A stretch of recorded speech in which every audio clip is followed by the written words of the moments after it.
Welcome to another Roadway Wiz webinar presentation.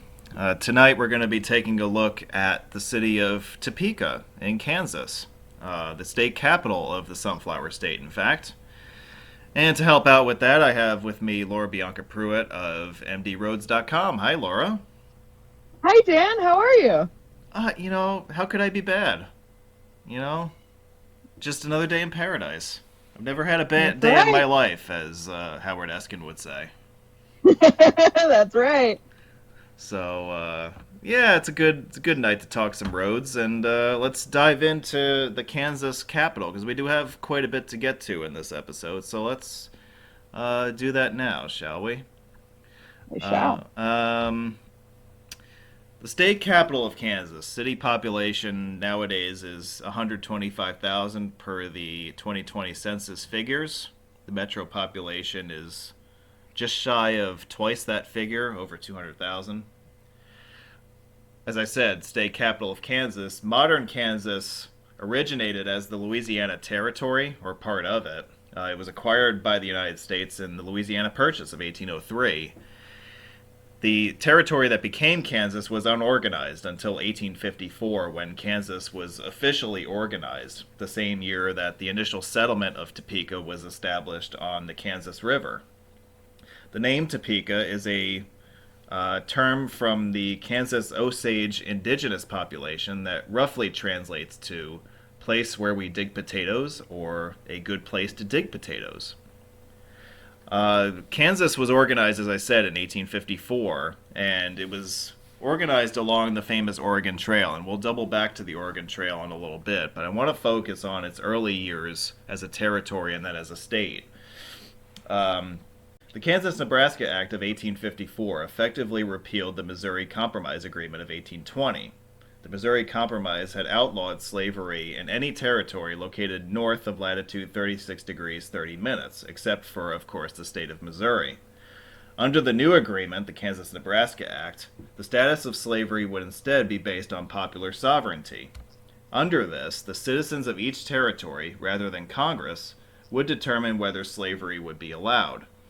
Now, this agreement, it may have been well-meaning to some people, but what instead happened was that thousands of pro- and anti-slavery settlers flooded both territories of Kansas and Nebraska, and violence predictably broke out across the region, which famously became known as Bleeding Kansas.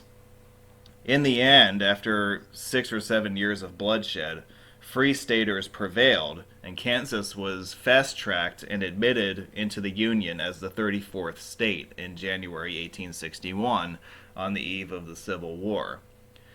Kansas's state capital was established at Topeka, and Topeka has been the capital of Kansas ever since. Yeah, so Bleeding Kansas was basically, as you said, it was several years of these violent civil confrontations. Um, Basically, a lot of this conflict included things such as years of electoral fraud, raids, assaults, and murders carried out in the Kansas Territory and neighboring Missouri by pro-slavery border ruffians and retaliatory raids carried out by anti-slavery Free Staters. According to Kansapedia of the Kansas Historical Society, 56 political killings were documented during that period, and the total may be as high as 200. It's been called a tragic prelude or an overture to the American Civil War, which immediately followed it. Yeah, it was a bit of ugly foreshadowing for sure. Yeah. And of course, the topic of slavery was reaching a boiling point, and so the reason why it was so important to both sides, this issue of slavery in each of these territories, was that both sides wanted to dominate the conversation in Washington and have more states to the pro-slavery side or more states to the pro-free side. So with each new state that was being added to the Union pre-Civil War, it was threatening to upset the balance of power, whereas ideally you wanted to have an equal number of free states and slave states. Any new state that was being added, and of course they were being fast tracked at this time west of the Mississippi River, you could see why there would be, you know, a lot of, movement, a lot of a lot of fighting over these states and whether slavery would be allowed, and that of course had a lot to do with the upsetting of the balance of power. The slave states felt like they were going to be outnumbered with a lot of these new western states coming online. So that is the embryonic development of the embryonic origin point of the whole Bleeding Kansas movement, was this desire to maintain the balance of power nationally. Yeah, And I know that Laura, you want to talk about the Oregon Trail because, I as I said do. earlier, the Oregon Trail, which has its east end in Independence, Missouri, it did go through Topeka at one point, but I will let you take it from here. Yeah, so most of you may know this by now, but the Oregon Trail was a 2,170-mile east-west wagon route and immigrant trail in North America that connected the Missouri River to valleys in Oregon Territory. It started in Independence, Missouri, and it crossed through what is now Kansas, Nebraska, and Wyoming, as well as Idaho and Oregon. So, a little brief history. The Oregon Trail was laid by fur traders and trappers initially, from about 1811 to 1840. But by 1836, the first migrant wagon train was organized from Independence, Missouri to Fort Hall, Idaho. And then eventually the trail continued further west and eventually reached the Willamette Valley in Oregon. And that's when it became known as the Oregon Trail. There isn't just one set trail because as time went on, the peak of the trail, being especially thick between 1846 to 1869, there were a lot of improvements as far as bridges, cutoffs, ferries, and roads that made the trip go faster and safer. What's interesting too is that the eastern half of the trail was also used by travelers on the California Trail, and that includes the part that goes through Topeka. The use of the trail declined after the first transcontinental railroad was completed in 1869, because at that point you could just take the railroad, which was a lot faster, cheaper, and safer. I was obsessed with playing the Oregon Trail as a kid. You have died of dysentery. I played the original Oregon Trail in my elementary school computer lab. One of my favorite gifts ever, and probably I could honestly say favorite video games of all time, is actually Oregon Trail 2. I don't even know how many hours playing that game. Still have the CD-ROM somewhere. I should pull it out at some point. But in particular, to talk about where it goes in Topeka, as I said, the trail over time gradually, the route changed as it got, more, streamlined. And so I could give kind of approximates. Topeka was an important stop on the trail because it was pretty early on from Independence. But yeah, so from the east, you kind of follow along what is today approximately US 40. Then it goes a bit north between Southeast 2nd Avenue and Southeast 6th Avenue to the Southeast 4th Avenue corridor. It turns north between today's Monroe and Madison streets, right where I-70 is, and crosses the Kansas River near North Kansas Avenue into North Topeka near the Great Overland Station, which is a railroad station that was built in 1927. And then it continues northwest to near the, pretty much near and along the US 24 corridor. One variation of the trail actually has it deviate off a little bit from from today's US 24. It heads back down towards the Kansas River, and gets closest to the river, across the river from today's I-470 and US 75 interchange, and then back up to the US 24 corridor to Silver Lake and out of the Topeka area altogether. Right near that interchange, on the Topeka side of the river, is the Kansas Museum of History, where you can go and learn lots more about the Oregon Trail, especially in Kansas and Topeka. It's also part of the Freedom's Frontier National Heritage Area. And as you could see, on the map, you could see the approximate um, route and routings of the trail, which is pretty cool. Yeah, so it is kind of neat to follow the Oregon Trail byway today. Nowadays, it's been replaced by modern day interstates. Like there's parts of I-70 in Kansas, I-80 in Nebraska and Wyoming, and I-84 in Idaho and Oregon. Largely parallel what the historic Oregon Trail route would have been. But yeah, it is neat to study the history of these old wagon trails that were the first super highways west of the Mississippi River. The advantage of taking the interstate today is that your odds of dying of dysentery are very low. So, Yes, yeah, so we've made strides in that department. we have. Did you used to play Oregon Trail as a kid? Yeah, that was yeah, I went through an Oregon Trail phase as a kid. I mean, you and I are both like mid 30s age wise, so people of our age and our generation, that was kind of like everybody knows about Oregon Trail, everybody's played it, you know, everybody has died trying to ford the river.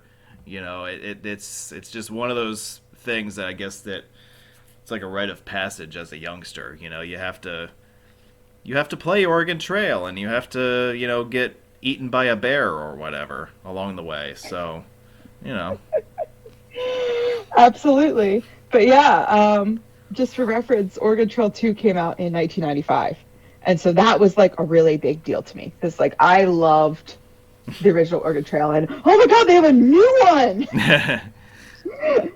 And like I said, I can't even tell you how many hours I played that game. I swear I played like every variation you could. And it was kind of cool in the sense like Oregon Trail 2 really expands on the original Oregon Trail in that they've got, a lot like they redesigned it in the sense that you could actually like explore some of the little towns and interact with people and it was like it was pretty high tech for 1995. And of course, I was in elementary school. I graduated from fifth grade in 1998. So we had the original Oregon Trail, through my elementary school years. Loved them both. As a kid, I only ever succeeded once in the original Oregon Trail game. And like my whole party was dead and I was barely hanging on. I was like about to die of dysentery. And I made it! Everybody else around me died, but I made it, bitches. Woo!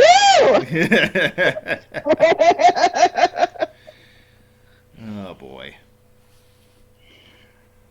So anyway, on this slide we have the Kansas State Capitol in Topeka, which was built over a 37-year period, starting in 1866 after the Civil War, and it was declared completed in 1903. This is one of the more stunningly beautiful state capitals in the country. I've seen many of them. This one is right up there in my top 5 or 10 favorites. It's gorgeous. Yeah, right. Of course, most state capitol buildings have that dome on them. Not all of them do, but most of them do. Yeah. Yeah, just really, really spectacular building.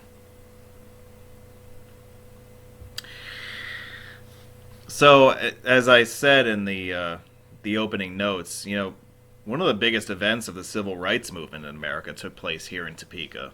It's home to the Brown versus Board of Education National Historic Park, centered around Monroe Elementary School. Brown versus the Board of Education Supreme Court decision was issued in 1954. It ruled that U.S. states' laws that established racial segregation in public schools were unconstitutional, even if the segregated schools are otherwise equal in quality. So the decision overturned the court's previous 1896 decision, Plessy versus Ferguson, which had held that racial segregation did not violate the U.S. Constitution as long as the facilities for each race were quote-unquote separate but equal. The court's decision was unanimous, 9-0, in favor of the plaintiff, the Brown family, and its related cases. which paved the way for integration and was a major victory in the early stages of the civil rights movement and a model for many future impact litigation cases. The case originated in 1951 when the public school system of Topeka, Kansas refused to enroll local black resident Oliver Brown's daughter at the school closest to their home, instead requiring her to ride a bus to a segregated black school farther away. The Browns and 12 other local black families in similar situations filed a class action lawsuit in U.S. federal court against the Topeka Board of Education, alleging that its segregation policy was unconstitutional. Long story short, this case ended up in front of the U.S. Supreme Court, where in May 1954, the Supreme Court issued its unanimous decision in favor of the Brown family and the other plaintiffs. Now, it's important to mention that this Supreme Court case, while it was a landmark decision at the time, it was also something that fell very short of being definitive, because in the court's decision papers, they stated that states were to desegregate with all deliberate speed. However, it did not actually offer any formal strategy or procedure for desegregating, nor did it stand to clarify what the phrase "with all deliberate speed" actually meant. So this is interesting because we think of this case as being a big turning point in the civil rights movement, and in a lot of cases it was. So although it was a landmark decision, the aftermath of this case, we have to say, is complicated. Desegregation did end up happening in the years afterward. However, in the southern states especially, where segregation was so deeply entrenched in society, integration took on different forms. So rather than integrate public schools, a lot of these schools were closed instead. In order to integrate staffs, a lot of black staffings and teachers were fired or laid off. There was transfers of power that allowed these school districts to be run by predominantly white leadership to ensure that integration happened on their terms and not on the terms of others, which really just continued the cycle. It just took on a different form and took on a more stealthy appearance. So I don't know what people think about this. I know, Laura, you have some thoughts on this, but I see this whole Yeah. Brown versus Board of Ed thing as a landmark thing, but it also, I don't know how far the court could have gone, but it didn't really go far enough either, I feel. Yeah. So let's talk a little bit about, first off, what the 14th Amendment says, in the sense that, that was ultimately what was, used as part of, that they ruled that racial segregation in public schools violates the 14th Amendment.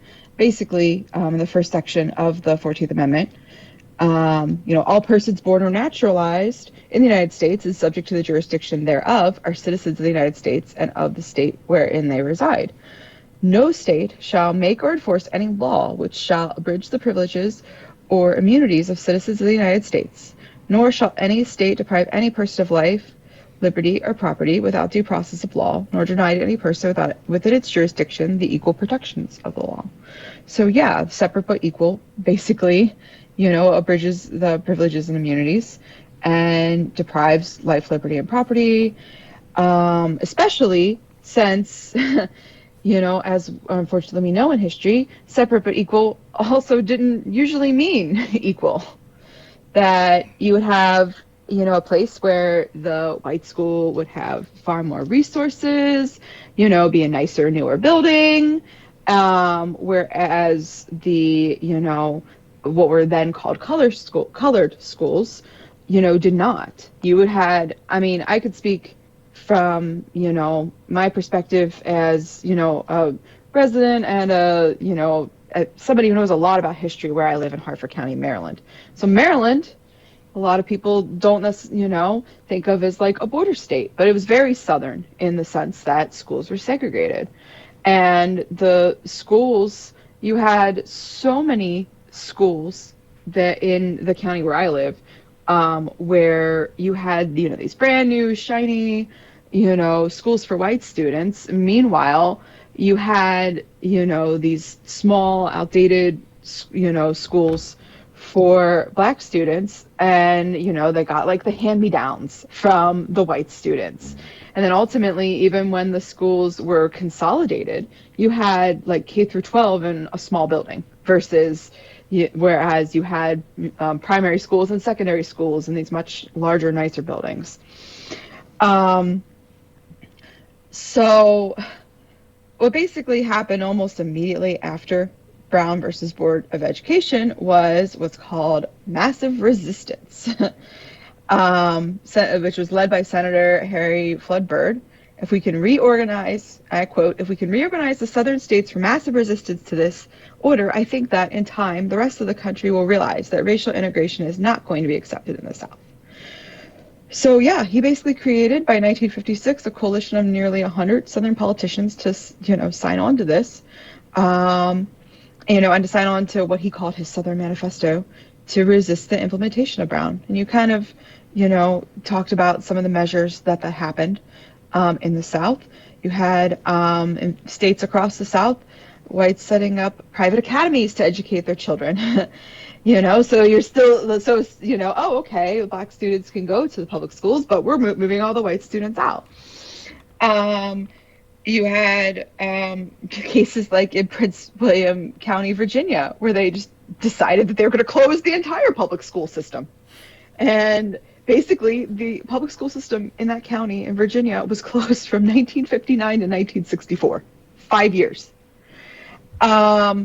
Ultimately, then you also had, talking about sort of de facto resegregating. You had instances like in Baltimore City, very incredible book written by the author Antero Patilla called Not in My Neighborhood, about, the history of redlining and segregation, and in the school year when schools were integrated in Baltimore City, how in literally like between like 1962 and 1963, how the entire racial makeup of schools changed from almost entirely white to almost entirely black because families fled. They fled Baltimore City and fled out to suburbs. Where I live in Hartford County, we were supposedly the last district to fully integrate in the state of Maryland. We didn't fully integrate until the 1965 to 1966 school year. And there were small victories before that. You had court cases, and another method that they sort of used was, we're going to implement this really rigorous test. And you have to pass the test in order to go to the integrated school. Oh, nobody passed. Guess we can't. It's not our fault. But still, but completely denying that these students didn't have the same advantage or same, to take these tests, didn't have the same level of education.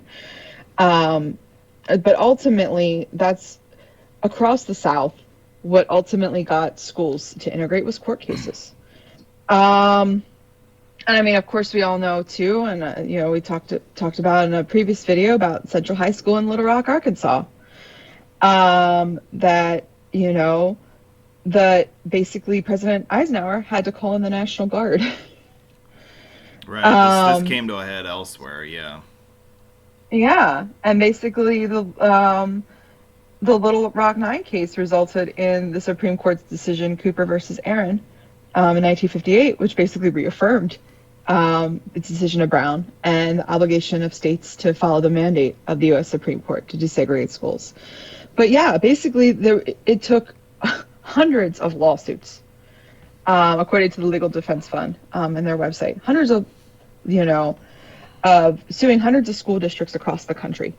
And it really wasn't until later victories in Green versus County School Board 1968 and Swan versus Charlotte-Mecklenburg 1971 when the Supreme Court issued mandates that segregation be dismantled root and branch.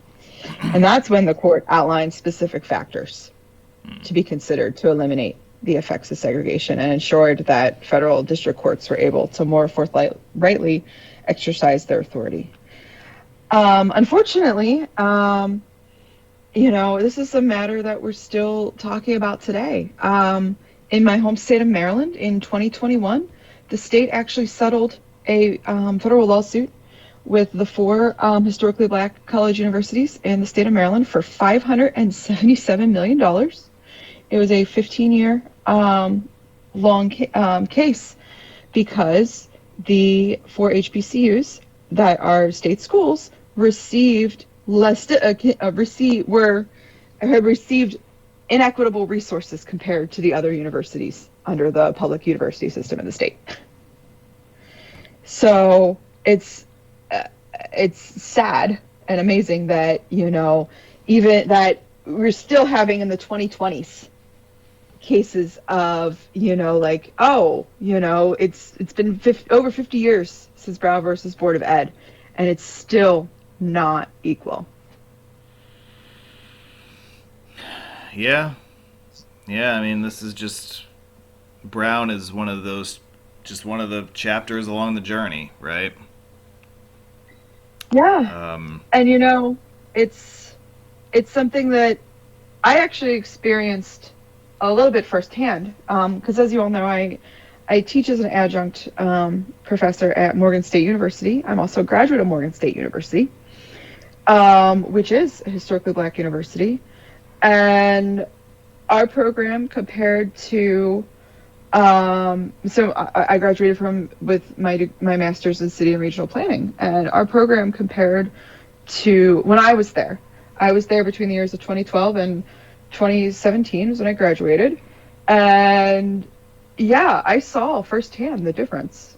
I happened to do a visit of the same program at the flagship university, University of Maryland College Park. And they had so many more resources than we did. And it was, and it's the really unfortunate part about that is how that, how that gets it's like a bad rep. That people think, oh yeah, well of course, the top program is at College Park. But that is not by accident. And, you could argue, is it really like the top program? Like all the students that I've had and encountered, both in my grad school years as well as a professor, they're all incredibly intelligent. And I've had many students that know more than I do. And I'm like, how am I the one teaching? And they're very qualified to, work in, planning and related fields. And I just hope that, that as the 2020s continue, as resources and funding, more funding goes to these schools, that their programs are bolstered, and more professional development opportunities happen, that there will be less of a gap.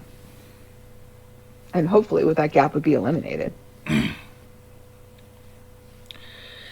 Well, there's a lot more that we could say about this issue, but I think the last thing that I will say is that Monroe Elementary School, which is the centerpiece of this whole topic, still exists today in the city. It was designated as a National Historic Site under the National Park Service in October 1992. It was redesignated a National Historic Park in May of 2022. Well, you can go visit it today. It is on my list. I'm sure it is. I definitely want to go visit. Don't we have some roads to talk about? We do have some roads to talk about, so I'm going to skip over the Richie house. I'm going to let people look into that on their own time. And let's move ahead to the Kansas Turnpike. So, really one of the main streets of the state of Kansas.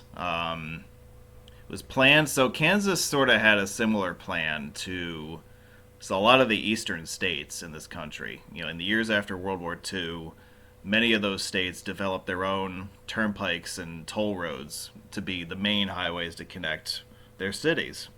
And Kansas was no exception to this. Kansas followed a model similar to a lot of those northeastern and midwestern states. They wanted to build a road that would connect Kansas City with the state capital of Topeka, and then swing down to Wichita, and then down into Oklahoma from there.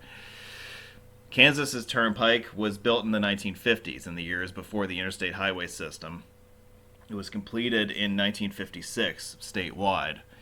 In the Topeka area, it was absorbed into the interstate system gradually over the years. So Interstate 70 between Topeka and Kansas City was routed onto the turnpike, the east-west portion of it. If we take a look at the overall map of the Kansas Turnpike system, we can see where Topeka is on the map, and you can see I-70 running east from there on the eastern leg of the turnpike. You'll see on this map that there's an I-335. The original turnpike was obviously not part of any aspect of the interstate system. The Interstates 35 and 70 were tacked on in the 1960s, but the section between Emporia and Topeka was originally not part of the interstate system. It didn't carry any interstate shields at all. This changed, however, in 1987 when an amendment to the National Maximum Speed Limit Law, which had passed in the 1970s, enabled for rural interstate highways to be posted at 65 miles an hour, which was up from the national mandate of 55 miles an hour. The Kansas Turnpike Authority wanted to sign the entire turnpike at 65 miles an hour, but they couldn't under the guidelines of the law because it wasn't signed as an interstate between Topeka and Emporia. So the Federal Highway Administration in the year 1987 enabled Kansas Turnpike Authority to do just that and assign Interstate 335 to the segment between Interstates 35 and 70. And so that's how I-335 came to be. It's not the only instance of a interstate highway coming into existence due to a national maximum speed limit law situation. In Illinois, Interstate 88 came to be because the East-West Tollway, as it was originally known, was the Illinois Tollway Authority wanted to sign that as 65 miles an hour, so they came up with I-88 to get around that issue. And also up in the state of Maine, the northern half of the Maine Turnpike was posted to 65 miles an hour after the Interstate 495 designation was created north of Portland. So those three examples that I just mentioned are examples of interstates that exist because somebody wanted the speed limit to be raised, which is one of the many quirks to our national interstate highway system. I love it when we have these little goofy things that pop up every once in a while. The East-West Turnpike, as I said, connects Kansas City with Topeka. It passes by the city of Lawrence, which is about halfway between those two cities. Lawrence is the home of the main campus of the University of Kansas. And by the way, this picture in the upper left, this is where I-70 branches off into Topeka, and the turnpike turns to the southwest. Around the south side of Topeka, there's about a 6-mile stretch of the turnpike that is signed as Interstate 470. And then I-335 takes over from there and continues southwesterly towards Emporia. So on the 470 section of the turnpike, there are no interchanges between where 470 gets on the turnpike in South Topeka and where it ends at the eastern interchange with I-70. So in the course of a few miles, you'll have 3 different interstate designations along the turnpike main line. It's also worth mentioning that the I-335 section of the turnpike is about 40 miles in length between Emporia and Topeka. There is exactly one interchange between its two ends. I want to say it's US Highway 56. It's a very desolate stretch of highway, as you see in the picture in the upper left. There's not a whole lot of traffic that goes this way because chances are, if you're going between Wichita and Kansas City, you're going to bail at Interstate 35 and just take the freeway instead of taking the turnpike the rest of the way. Because, everybody absolutely loves to pay tolls, so the chance, and 35 is a few miles shorter also if you take that directly rather than following the turnpike. Yeah, you're right. It is the only interchange is with US 56. Yeah. Which is pretty mind blowing, actually, that there's literally one interchange. I mean, there is a rest area. Yeah, I should mention that, like the turnpikes in the eastern states, the Kansas Turnpike does have service areas along its length at intervals. So yeah, there is a pair of service plazas along the 335 section as well. So you can, stop and take a break or get gas without having to get off the highway. Yeah. I-70. So we're talking about the non-tolled section through Topeka in the western suburbs. So running east to west across the city proper. It was built across downtown in the late 1950s. In fact, it was one of the first projects on the interstate system that was undertaken in the state of Kansas. It was completed in 1959 across the city. The centerpiece of this was the what was known as the Polk Quincy Viaduct, which was named for the streets at the east and west ends of the viaduct on the north side or the north fringe of downtown. It was built as a four-lane structure with no shoulders, in keeping with the very primitive early design standards of the federal aid highway system. That viaduct is actually about to be replaced. There's a project that's set to begin in 2025 and will last through 2027 that will replace the elevated structure on the north side of Topeka.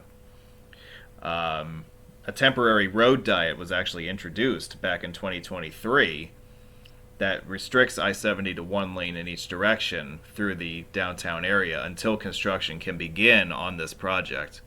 Uh, One of the things I read is that the reason why they limited it to one lane is because they were worried about heavy vehicle traffic and weight restrictions on a viaduct that's rather dilapidated at this point.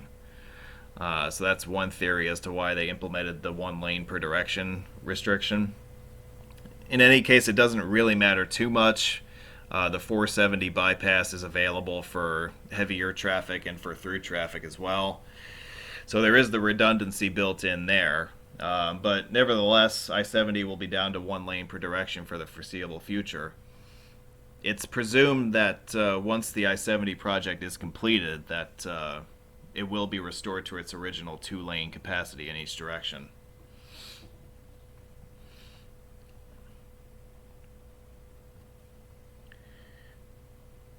And we got some honorable mentions that I want to run through here real quick. So I started to tell you about I-470 a little bit ago. Obviously, the eastern half of it is a part of the Kansas Turnpike. The western half sort of leaves the Turnpike in South Topeka and runs northwesterly to reconnect with I-70 on the west side of town. The 470 free portion of it was constructed in the early 1960s and was in service by 1962. Parts of it also overlap with US Highway 75, which I'll talk about more in a second. Other freeways in Topeka you should be aware of. The K4 freeway is a north-south connector that provides a river crossing over the Kansas River in the east Topeka suburbs. It connects directly with the Turnpike and I-70. And it also provides a connection with U.S. Highways 40 and 24 along the way. And really, you could say the same thing about the northern stretch of U.S. Highway 75, which, again, has a crossing over the Kansas River. It overlaps with I-70 and I-470 along the way as it heads across the western fringes of Topeka. US 75, if you're interested in embarking on a clinch-a-thon, you can take that all the way down to Dallas, Texas. So, start driving.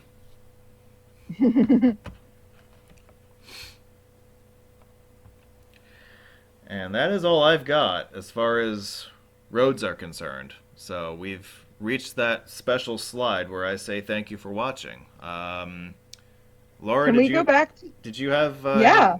what did you want to say? Yeah, so in my it's my fault. In my notes, I didn't have that you had the historic Ritchie house. So if you don't mind, we could, briefly cover that.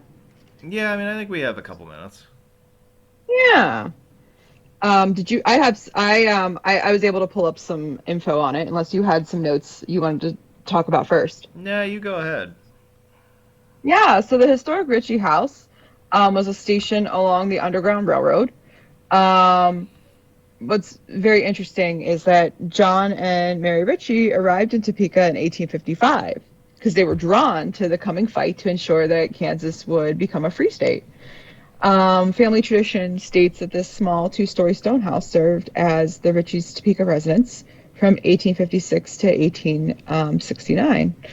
Um, Basically, John Ritchie rode with the Free State Militia and turned his property into a sanctuary for enslaved men, women, and children fleeing north. So it was a stop on the Underground Railroad.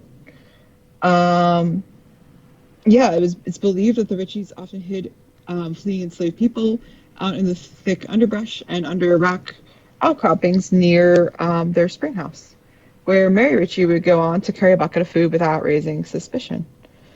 In later years, Ritchie claimed he had cost slaveholders $100,000 in human beings he helped smuggle to freedom. That's pretty incredible. Yeah, I would say so. So that's the Ritchie house for you. Yeah. And I've definitely run out of things to say. So As have I. I love this mural, though. This mural is just yeah, stunning this that you this have on is this. across the street from Monroe Elementary. So you can go and see that if you're at the National Historic Park.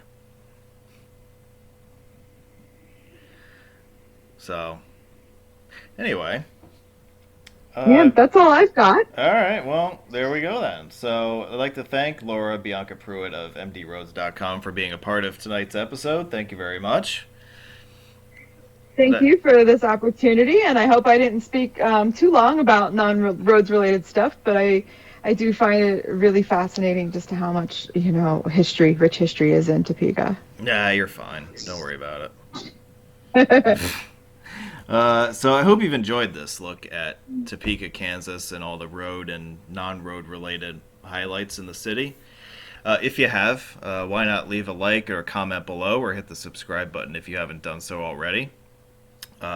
Check out the Kansas Highways playlist on the channel for more information and more content related to all the highways that I've been on and have uploaded content to from across the Sunflower State, including Topeka and the other cities across the state, Wichita, Kansas City, and points in between. We'll see you next time. Thanks for watching.